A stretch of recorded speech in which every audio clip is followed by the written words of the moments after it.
Hello mga kamadnes! Gagamitin natin ang ating natirang adhesive sa ating bagong project. Kasi may mga natirang tiles ang kapatid ko sa kanyang nakaraang kliyente. Kaya naisip kong lagyan ng background ng nating oven para hindi na tayo nag-i-edit.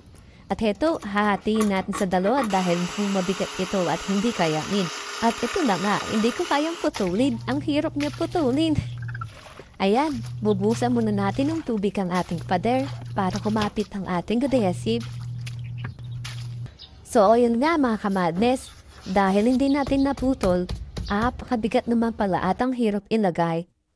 Pero kakayanin at didiskartehin just for the vlog.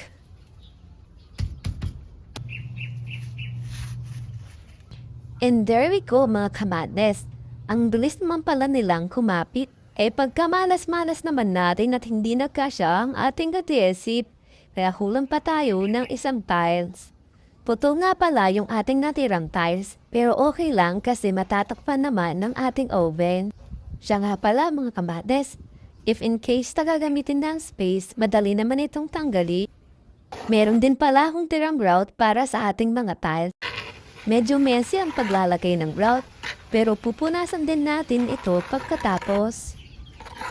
Hindi ko ito talaga ginagawa mga kamadnes, pero just for the vlog. Anyway mga kamadnes, ayan, tapos na tayo. O diba, malinis na ang ating background.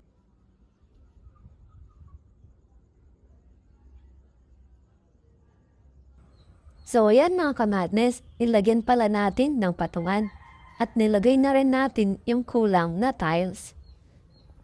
Nakakatuwa nga at medyo malapit pa ang design ng tiles sa ating oven. So eto na nga mga kamadnes, natapos na natin ang ating background. Hindi man ito perfect pero okay na to.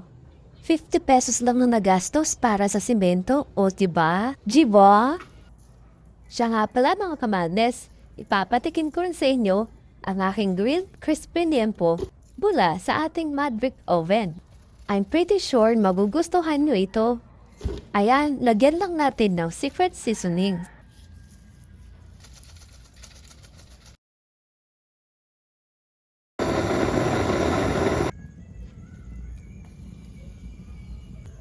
Pinalitan ko yung posisyon nila kasi nasusunog sa baba.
Sarap.